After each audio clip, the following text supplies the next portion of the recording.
সকালবেলায় ঘুম থেকে উঠে আপনার দরজাতে কি দিন? জোরে বলুন, জোরে বলুন, কি দিন? কি? জল ছড়া।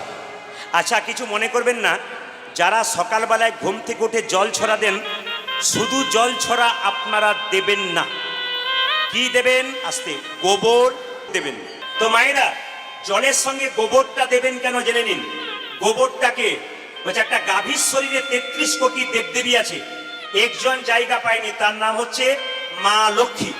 মা লক্ষ্মী কাঁদতে কাঁদতে গাভীকে বলেছিল, মা তোমার শরীরে সবাই জায়গা পেল, আমি পেলাম না, আমাকে একটা জায়গা করে দাও।